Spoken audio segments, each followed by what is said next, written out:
Hey folks, welcome back and thank you for joining us. Welcome to Retirement Roadmap with MasterPlan Retirement Consultants. My name is Evan and with me as always, retirement planner Mark Fricks. How are you doing today, Mark? Doing real good, having a great week as always. Absolutely. Loving the weather, loving this time of year. Of course, people may be listening to our podcast on YouTube in January with 6 inches of snow, but as we're recording this, it's a nice, beautiful fall day. You know, it just makes you feel kind of regenerated or rejuvenated or whatever it may be. So, and again, we get to do what we love to do. Absolutely. The trees are just hinting at changing color. We're in Metro Atlanta area, so they're not quite there yet, but over Labor Day weekend, this past weekend, I escaped with the family out to the country a little bit, and the leaves have made more of a stride ahead of ours. Yeah, it's pretty nice. It was, like you said, it was very refreshing and rejuvenating.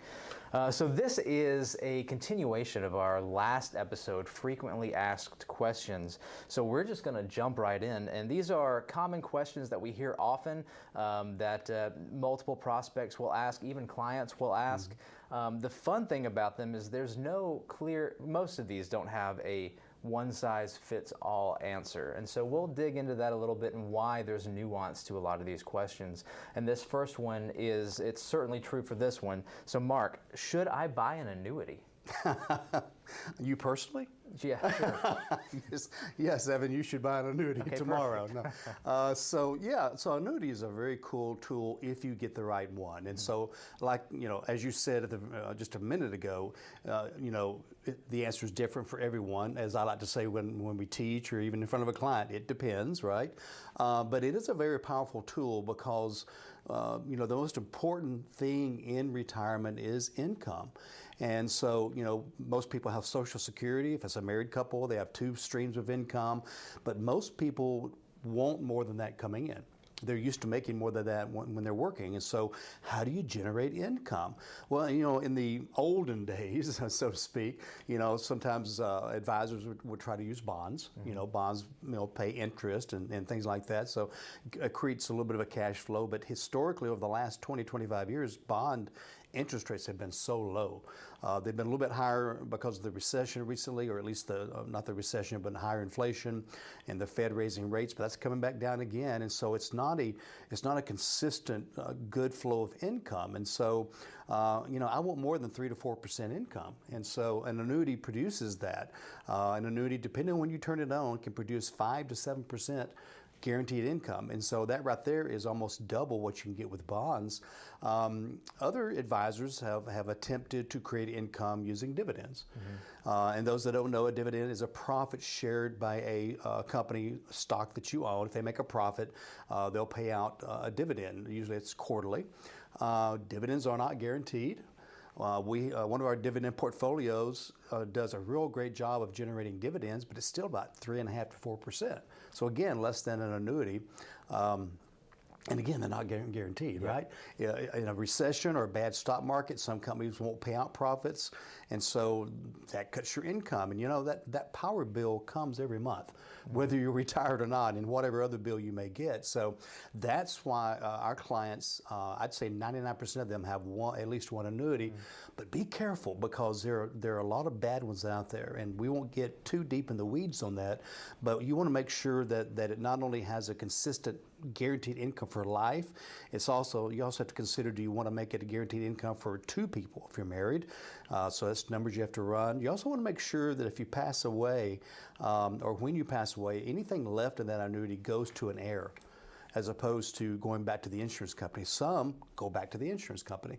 And so there's several gotchas. Also, as you know, we don't really like the variable annuities, very high fees, and they're in the market, so we don't know what they're going to make. We don't really know, unless we add another rider, what the income's going to be, and so there's just a lot of moving parts. So be careful. Make sure you're working with a fiduciary, and make sure that you use an annuity to fit a need. Okay, not that you're sold an annuity, but what is the need, and what is that income gap that you're trying to fill? Sure. So again, a very long answer maybe, but I think it's important that we get into that, because we'll have some folks that will come to us and they go, "Oh, I read something bad about an annuity." Well, what kind of an annuity was it? What did you read? What was the source? All this kind of good stuff. I could find something bad about anything in the world on the internet, right? So make sure, again, it's the right one, and that you're working again, as a what is the need versus being sold something. And the question, should I buy an annuity, is really the wrong approach anyways, because the annuity is one of many tools that we will use in retirement planning, but it's not about the product, it's about the plan. It's plan over product. What tools do I need to fill this gap or this hole in my retirement preparation? If an annuity works for that and that fills your income gap, then absolutely. But there are plenty of other reasons that maybe something else will fit there or whatnot. We have prospects come in all the time who were sold an annuity that was not part of a plan. It was just, hey, this will protect you, this amount of asset for you. It's not gonna, you've got protected principal, all this other stuff. But was it really what they needed, especially 20 years ago while they were still working? Maybe, I don't know, but it's a case-by-case basis, and you're not selling a product.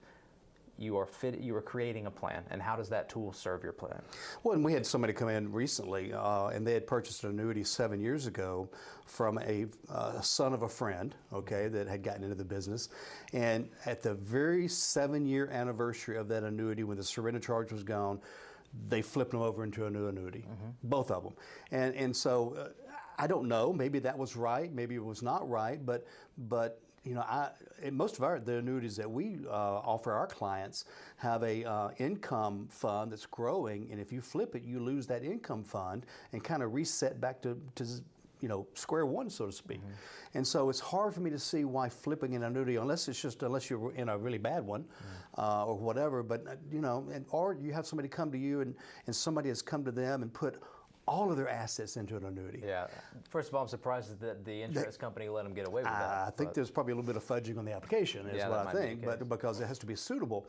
But again, make sure you're working with a fiduciary and that it fits the need. And if you put all of your assets into an annuity, you lose some of your liquidity, and then hey, the roof blows off or you need a new whatever, now you're strapped because there is a lack of liquidity on an annuity. So that's the one negative, whereas the stock market, of course, is liquid, but you can lose money. So there's this balancing act there. So again, it's not necessarily about, hey, you should have this percentage in an annuity, but as you said, let's have a plan. What income do we need? Let's put enough money in that annuity to produce that income. Yeah, absolutely. Perfect. Here's another good question that everyone has an answer for. When should I claim Social Security? Yes. So I love all the articles and the stuff you get on the internet, and of course we get swamped with it being in the business. But just in the typical magazine, whether it be a Forbes or whatever, email comes to your box, it's always they try to give you an answer. And as we said earlier, it depends.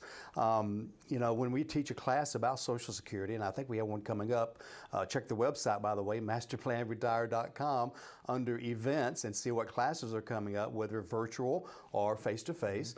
But when we teach the Social Security class, we talk about that every person and our couple is different. And so we do know the longer you wait, the bigger the check forever, or as long as you live, of course. But also you're giving up some checks by waiting. So where's that break-even point? Typically it's 79 to 81. So we start talking about how long you're going to live. We start talking about what is the need. Do you need it now? Or do you need to fill that gap? Maybe if it's a couple, maybe one person turns it on earlier, one person turns it on later, because that bigger check does last the rest of your life. And it can be like 72%, give or take, larger by waiting from age 62 to 70. So again, what is your health? What is your life expectancy? What are your needs? All of this kind of stuff. And I think the most powerful thing about at least one person waiting in a couple till 70 is that when one of them passes away, the other one gets that much larger check. So it's a great survivor benefit as well. So, we do have software, maximization software, but part of it's just discussions and digging deeper into goals and desires and health and life expectancy. And again, that plan we talked about earlier, that income plan, when's a good time to kick that on from that standpoint as well. So, and also, don't forget, if you're going to work, in retirement or work part-time, you can't make very much money until your full retirement age. So maybe you don't want to turn it on because I want to go back to work as a consultant or whatever. And until your full retirement age, which is between 66 and 67, you're limited to about $22,000, $23,000 a year in earnings. So be careful of that too. It can bite you. Otherwise, you might be writing a check to the IRS come April. Or Social Security. Or Social Security, Absolutely. Yeah, right. This is a perfect segue then to this next question. How does the spousal benefit work for Social Security? So the spousal benefit is a benefit that, so I had a friend of mine that his wife was a stay-at-home mom. They had many children. I don't want to say how many because I don't want people to figure out who I'm talking about from a friend standpoint, but lots of children. And so she was a stay-at-home mom. And so she did not work enough to even qualify for Social Security. Employed. She worked probably harder. More than he did. Thank you for correcting that. I don't want to get mail. So I know she worked her tail off for sure and allowed him to be able to go out and earn a living while she took care of the household, of course. But she still gets a Social Security check because he did qualify for Social Security, and since she was a stay-at-home mom, she was able to collect half of his. So if he's getting $3,000 a month, she gets $1,500 a month at full retirement age. And so it's kind of it's really I think the government's done a good job of encouraging, hey, we still want stay-at-home moms, and if you don't feel led to work or whatever, we still are going to give you some money in retirement. So the spousal benefit is 50% of what the other spouse would receive at their full retirement age if the other spouse waits to full retirement age. Otherwise, the numbers do change some. Yeah, and then that also segues into the next question. Can I draw from my ex-spouse's Social Security? Yeah, you can. There's a lot of rules, and it gets a little bit deep in the weeds when it comes from that standpoint as well. But the major thing is, first of all, you had to have been married 10 years or more, and secondly, you could not have been remarried. So if you've remarried, there's still some things, little crevices in the law and things like that. So again, it gets a little bit deep, but there is a way. And it also depends on how large your ex-spouse's was versus how large yours is and things of that nature. So it is something, some people don't know about that, but it's certainly something that you can talk to us about.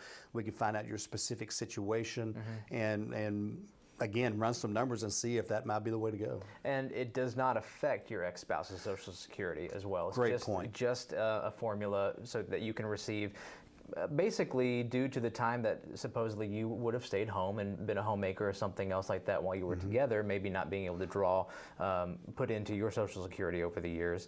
But we've had that before. People say, well, I don't really want to do that. I don't want to take away from theirs, your ex-spouse wouldn't even know that it's just a formula. It has nothing to do with what they receive. It doesn't reduce you're a great point. It doesn't reduce theirs. They don't even know it unless you want to tell them. Now, some people might want to reduce their ex-spouse's Social Security. That's right. Or might want to tell them. That doesn't work. Yeah, that doesn't work either. Right. Perfect. So, here's a great one. Should I buy a survivor on my pension? Again, depends, right? Okay, so first of all, the question would be, with your pension, is there a lump sum option? So some pensions will say, well, we'll either give you $1,000 a month, or we will give you $100,000 that you can roll over into an IRA. You create your own income. So that's question one. If that's an option, we want to weigh those numbers and compare the two.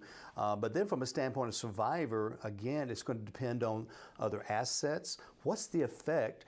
If I pass away, what's the effect on my spouse if she loses my pension? Okay, and so that could be solved by a death benefit. We call that pension maximization, so you don't have to reduce your pension. Instead, providing a tax-free death benefit. So it's really a numbers game. Right? It's really what's the effect on the spouse, because it does reduce your pension. An example would be the federal government. It's called the FERS, F-E-R-S pension.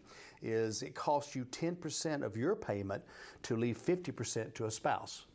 And of course, if your spouse passes away first, you've wasted that 10% for however many years. And so you've got to weigh those factors back and forth and see what might be better.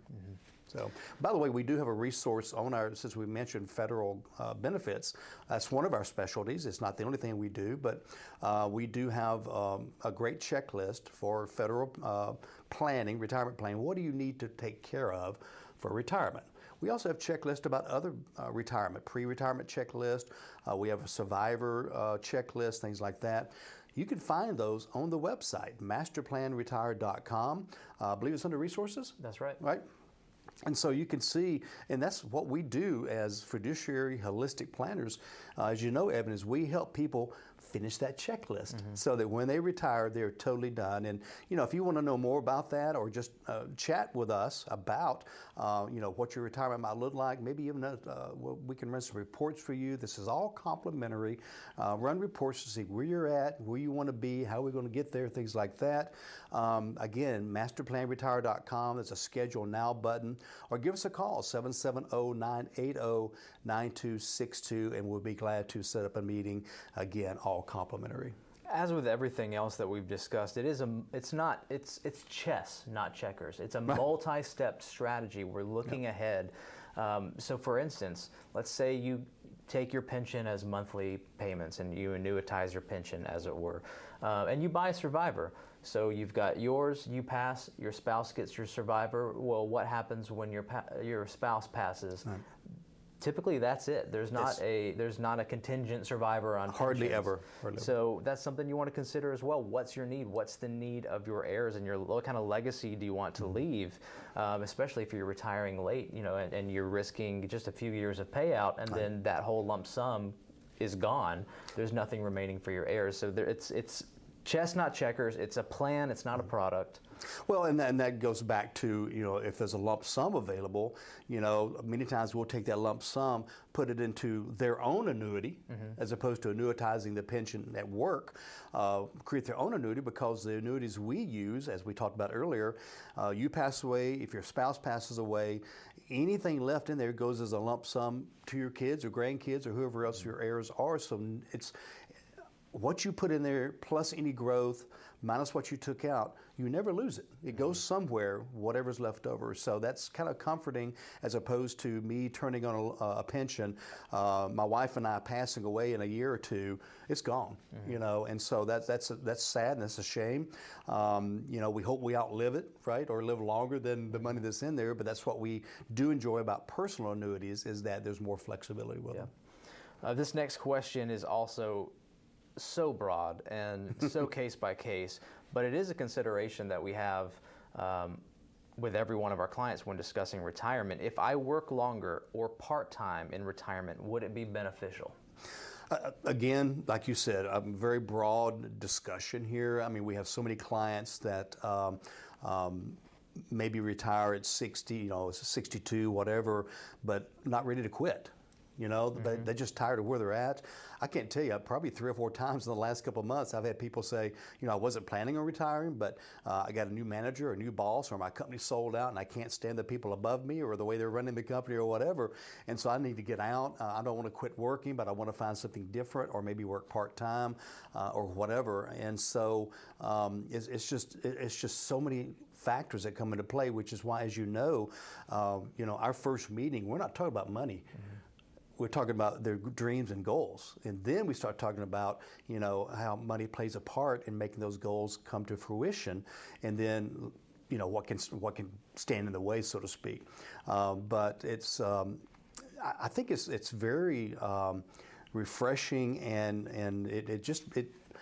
one of the rewards of this job is when somebody comes and we work with them and we go through the process of putting together the retirement roadmap, is when they come and say, I wasn't going to be able to retire for 3 years or 4 years or 5 years, and now I can retire next year with peace of mind, because we've made every piece, every chess piece, we've made more efficient by replacing that checker with a chess piece. so that the whole plan comes together with so much more efficiency. And we still have a couple of clients, every time we meet with them, they say, by the way, thank you. Now I can take care of my parents, or now I can travel, or whatever. So just a very gratifying to be able to hear that and help people retire when they want to, with the peace of mind of knowing that it's going to work. Yeah. And again, there are too many things to consider.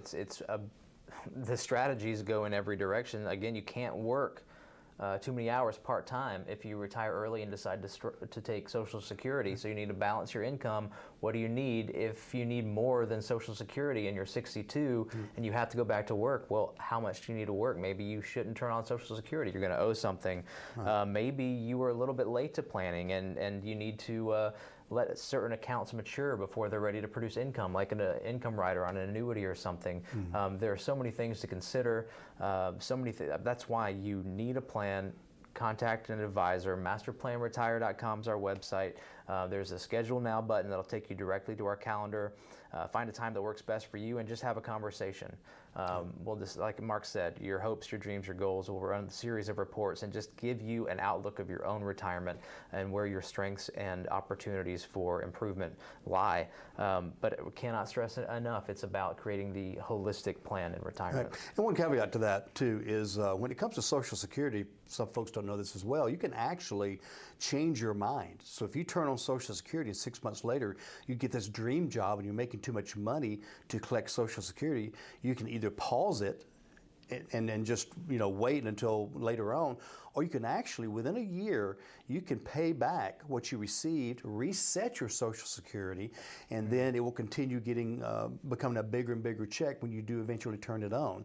So if it's been 6 months and you've gotten $15,000, that may sound like, boy, I got to write a check back but you're resetting your Social Security. So you have 1 year to do that. Back before they made that rule, by the way, people would turn on their Social Security at age 62, invest it until age 70, and then change their mind, pay it back out of that investment, and reset it to age 70. And Social Security kind of caught on and said, we'll let you do that for up to a year and change your mind, but you can't take our money and invest it for 8 years, which I think would be a little dangerous anyway. But I think over an 8 year period you'd make money, though. Well, yeah, you would probably, with the direction of the market's always moving upward in spite of volatility, but you'd have to have a good advisor. That's right. It's a sneaky plan, but I love the way the government catches onto these little holes. There's a couple of them out there right now that we won't talk about, we've talked about before, but that I think they're probably going to close some loopholes on when it comes to planning. So, final question. I'm still young. What should I do to plan for retirement? Pay yourself first. Start saving. Start, whether it's your first job or second, or you just finished school or whatever. But that first 10% or whatever, put into your 401k at work, or a Roth, a personal Roth or something. Get in the habit in the beginning of putting money away, some into a retirement account, but also some into something you can get to as well. If you're 25, you can't get into your 401k if you have an emergency. Well, some extreme ways you can, but more importantly, some of that 10% may be put into a savings account as it gets larger, invest it, things like that. But pay yourself first. I think it's the most important thing. That's good. Well, folks, this is the end of our Frequently Asked Questions episode. In fact, if you have any questions that you would like answered, we would love to feature them on a future episode. So feel free to email us, info@masterplanretire.com, any questions you would like to hear answered. Also, feel free to check out the website, masterplanretire.com. Again, Mark mentioned multiple retirement resources and checklists, including links to this podcast, links to our seminars and webinars. We'd love to have you in class, whether in person or digitally. And again, you can schedule your complimentary consultation at masterplanretire.com. Mark, any parting words today? Also on the website, you can reach all of these podcasts, all of these radio shows. They're also, if you've not found them yet, they're also all on YouTube. So if you want to see our smiling faces at the same time. But I think I have a face made for radio, right? That's what they say. Don't answer. So anyway, but that's all there as well. So masterplanretire.com is a great resource. Bookmark it and visit when needed and as needed. But in the meantime, until we see each other, always remember, plan well and prosper. Take care, everybody. This was Retirement Roadmap Radio with Mark Fricks of MasterPlan Retirement Consultants. To schedule a complimentary consultation, go to masterplanretire.com or call 770-980-9262. Thanks for listening, and remember, plan well and prosper. All matters discussed during the show are for informational purposes only. Each individual situation may vary, and the opinions expressed here may not apply to everyone. Materials presented are believed to be from reliable sources, and no representations can be made as to its accuracy. All ideas and information should be discussed in detail with one of our qualified representatives prior to implementation. Advisory services offered through MasterPlan Retirement Consultants, a registered investment advisor in the state of Georgia. Mark Fricks and MasterPlan Retirement Consultants are not affiliated with or endorsed by the Social Security Administration or any other government agency.